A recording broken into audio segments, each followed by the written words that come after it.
Welcome into the show today. Thank you for making this podcast a part of your day. I'm not sure what the bigger joke is. The NFL legal tampering window, when players, agents have been discussing contracts for days, or Angel Reese threatening to sit out WNBA games if they aren't paid more, when the WNBA has not made a single dollar in the 20-something years that they've been a league. It's ridiculous. Big deal, though, for the Vikings. Big splash yesterday to retain one of their top running backs, Aaron Jones. He's back on a 2-year deal worth $20 million. $13 million of that's guaranteed. A lot of reaction coming via social media from the insiders and people talking about it. And most of them have said the number's a little high.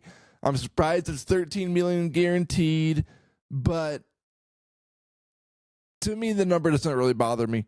I'm not affected by how much Aaron Jones is getting paid. The Vikings have money to spend when their rookie quarterback's on such a small contract and Sam Darnold's not coming back. So there's room to grow and money to spend.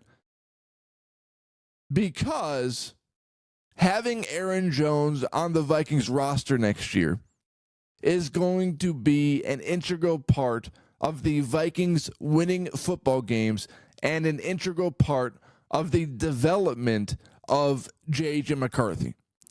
From the Vikings standpoint, the last thing that you want is J.J. McCarthy stepping out onto the field and having a rookie running back next to him. Aaron Jones is a stabilizing force for the rookie quarterback that has experience, that can pass off knowledge, that can tell him to calm down, and McCarthy can believe it. He's not going to be a deer in headlights that's trying to build McCarthy up. This guy's been there, he's done that, and he's going into his 9th NFL season.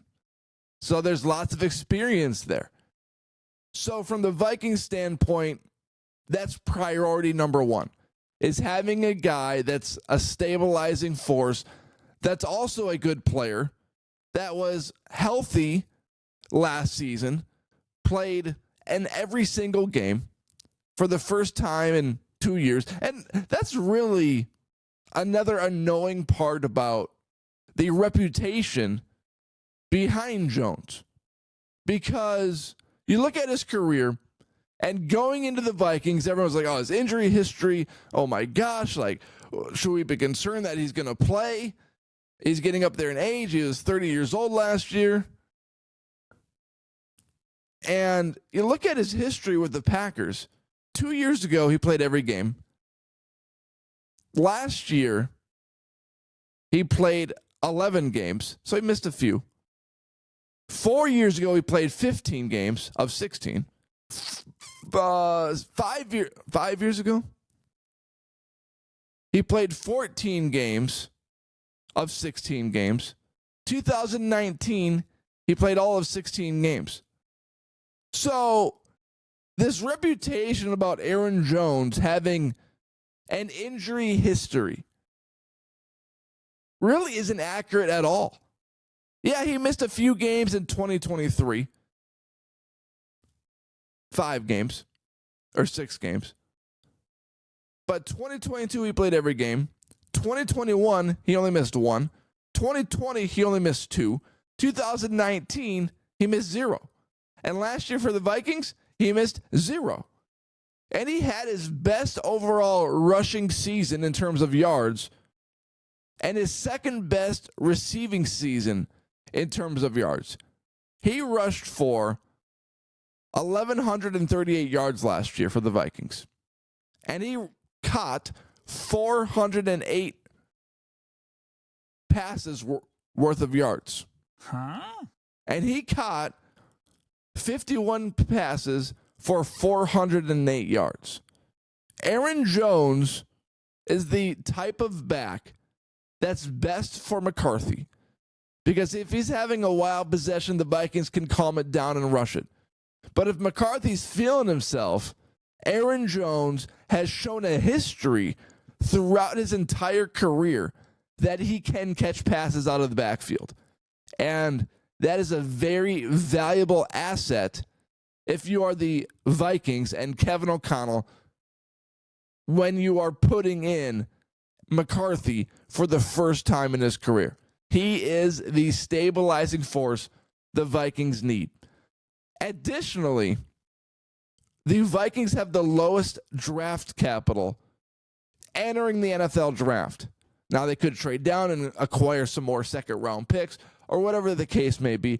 But as it stands right now, the Vikings have the lowest draft capital, which means you do not want to spend your first-round pick on a running back in a running back deep class when you have several needs elsewhere if you can bring back Aaron Jones. So bringing back Jones also allows the Vikings to be more flexible in the NFL draft. Now they can target offensive linemen, defensive tackles, and secondary players before they need to target a top high-end running back in the draft. Maybe they'll still explore the idea of drafting a running back because who's their backup right now? Ty Chandler hasn't really developed. Cam Akers, who knows what team he's going to be on next year. The Vikings will probably trade for him midseason. But it would be good to have a young rookie quarterback behind Aaron Jones so that he can take some of that load off Aaron Jones. And that's what we saw last year. The Vikings were very selective in how they used Aaron Jones. They used him a lot, but they didn't use him on every play. They didn't use him on every possession because they wanted him healthy for the entire season. And that's going to be the plan this year as well. As Aaron Jones ages, he's going to be 31 years old next year. You don't want him taking as many rushing attempts or having as many possessions on the field as he did last year because you want to preserve him and you want him to be healthy at the most important part of the season, and that's playoff time if the Vikings are good enough to get that far. So this move makes sense from multiple perspectives. From J.J. McCarthy's perspective, a stabilizing force, an experienced running back that can do it all, block, run, catch. And it also makes sense from a draft perspective. Now the Vikings can target their more specific needs first. And they don't have to worry about drafting the Boise State running back in the first round or trading up to get that guy because now they've got a good running back back there. And now they can select a running back in the third or fourth round when this running back class is as deep as it is. So big move for the Vikings, and it's an exciting day for the Vikings because with the legal tampering period opening up in just a few hours, Sam Darnold will be with the Pittsburgh Steelers or the Seattle Seahawks. The McCarthy regime is upon us, and the next domino to fall is Daniel Jones. Will Daniel Jones return to the Vikings, or will he sign with the Indianapolis Colts? That's the decision Daniel Jones needs to make today. And if I was Daniel Jones, from his perspective, Kevin O'Connell, Shane Steichen, both the offensive head coaches, it's kind of a wash. But you look at the Colts quarterback room. Anthony Richardson, that's who you're competing with for the QB1 spot. And even if you lose the QB1 spot to Anthony Richardson, you're more likely to see Anthony Richardson benched next season than J.J. McCarthy benched. So from Daniel Jones's perspective, I would be signing with the Colts today because of the opportunity that lies ahead. And this next year is probably going to be a one-year deal. This is Daniel Jones's opportunity to make a splash, to have a splashy season and to prove himself to the rest of the NFL and say, hey, I did what Sam Darnold did. Give me a 3-year, $100 million contract. And this is his opportunity to prove just how dysfunctional the Giants organization was. And to be like, hey, it wasn't my fault. It was them, not me. So if he signs with the Colts or the Vikings, he'll hardly be given an opportunity. I mean, I'm sure the Vikings will say it's a competition in training camp, but McCarthy would win that job. And from the Colts' perspective, like Anthony Richardson, he got benched for Joe Flacco last year. Why would you not go there instead? There's greater opportunity. They have good wide receivers. They have a good offensive line. They have a good running back. And they've got an offensive-minded head coach. And they play in a weaker division. Texans, Jaguars, Titans? Really? Sounds like a great opportunity to prove yourself as an NFL player. So if I was Daniel Jones, that's where I would go. We'll see what he decides to do. An interesting story came out yesterday. It was a Saucy story. Sauce Gardner, one of the best corners in the league, Jets corner, quote tweeted a Jordan Schultz tweet. Jordan Schultz, with the Seahawks targeting Sam Darnold, Aaron Rodgers, whom the Giants have shown interest in, becomes a possibility for the Vikings as well, as Mike Garafolo also noted. I wonder if Ian Rappaport noted that, if Jordan Schultz would have tagged Ian. Probably not. Sauce, quote tweets it and says, if Aaron goes to the Vikings, he might be number 1 in all QB stats. Now, from the Vikings' perspective, I don't know why they would be interested in Aaron Rodgers' services. They're ready to move on to the McCarthy regime. However, from the Aaron Rodgers perspective, he is probably trying to do everything in his power to land with the Vikings before he signs with the Giants. Because why wouldn't you? If you thought things were bad with the Jets, why would things be any better with the Giants? For this reason and this reason alone. Sure, they have Malik Neighbors and an offensive-minded head coach in Brian Dable. But look at the division. Play the Eagles twice. You play the Commanders twice. And the Cowboys, they're the Cowboys. Do you really want to end your career playing 2 teams in your division 4 times that just played in the NFC Championship game? Sounds like a recipe for a disaster. With the roster that's orchestrated around the Giants, it's not like you're stepping into an organization that's stacked and then you're playing in a good division, like the Vikings perspective. If you step into the Vikings perspective, it can really look good with the wideouts and running back and money they have this offseason to spend on offensive linemen and secondary players and defensive tackles.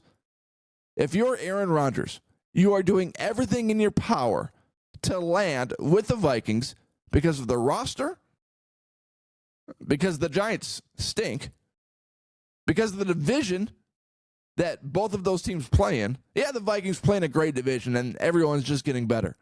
But the Vikings are also good. The Giants also play in a great division and they suck. Why would you want to go there? So maybe this is what the leak is coming from. The leak is not coming from the Vikings' perspective. The leak is not saying the Vikings want Rodgers. The leak is coming from Rodgers wanting to land with the Vikings because he'd also want to needle the Packers too. Why not? It's a part of it. There's multiple reasons why Rodgers wants to land with the Vikings. The division, the talent, the coach, and why not needle the Packers while you're at it? Rodgers wants to be a Viking this offseason. However, the problem with Rodgers' interest is that I don't think the Vikings want Rodgers. Why would they? Also, from Rodgers' perspective, he's like, I could beat out McCarthy 1 year. He's only 23 years old. I could wait 1 more year. Rodgers wants to be a Viking. But the Minnesota Vikings don't want Rodgers. So that's why this story is becoming a story, because Rodgers' side is leaking this information to the media, trying to draw interest from the Vikings. So that's where this one is coming from. One more quick story. And this is the dumbest rule in all of sports right here. St. Thomas Tommies. They transferred to Division I a few years ago. And they have a good basketball team. From Division III to Division I. And they made it to the conference tournament. I don't know if they won it. But they cannot make the March Madness tournament, even if they win the conference tournament. The NCAA teams transitioning from Division III to Division I must wait 4 seasons for postseason eligibility. The NCAA shortened term from 5 years to 4, with ruling change in January.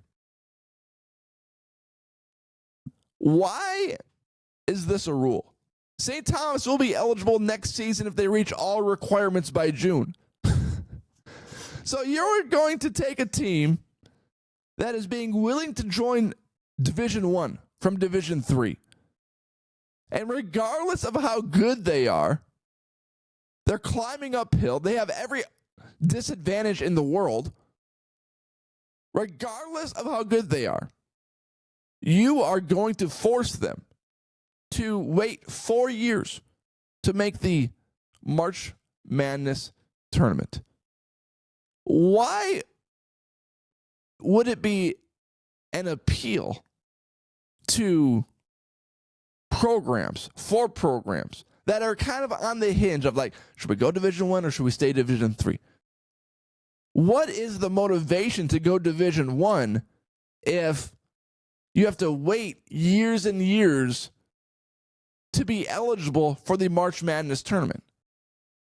It's one of the dumbest rules I think I've ever seen, because St. Thomas has proved themselves worthy to be a March Madness basketball team, to play in the biggest arena in college basketball, the biggest weekend of basketball of the year. There's nothing like the slate of games on Thursday, Friday, Saturday, Sunday in college basketball. It is without a doubt the best basketball days of the year. Final Four is not better. The NBA Championship is not better. Thursday, Friday, Saturday, Sunday is the best week of basketball of the year. There's nothing else that compares. And you are going to require St. Thomas to wait 4 years to be eligible, even though they've proven themselves to be worthy of one of those March Madness spots. The NCAA has been stupid forever, as long as I can remember. Some rules they put in place and some different things that they do is like, what are you doing? Who in the right mind would put together rules like this for a team that's transferring from Division III to Division I? I don't get it.